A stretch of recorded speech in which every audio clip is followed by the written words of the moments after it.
Hi dear friends, welcome back to this channel. Today in this video I will show you how to hide photos in the Snapchat and set passcode lock. So without wasting time, let's start video. If you find this video is helpful for you, then please give like this video and subscribe our channel. So let's start.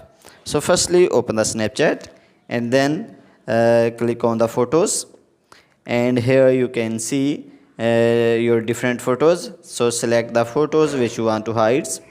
So after selecting, so here you can see hide option, so just click on it and then click on move options. So you can see moves to my eyes only, so just click on it.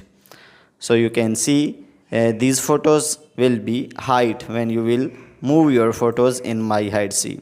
So if you want to see, so just click on my eyes only, and here write the password which you have set. So after writing the password, so you can see your hidden photos and videos. So guys, in this way you can hide photos and videos in the Snapchat.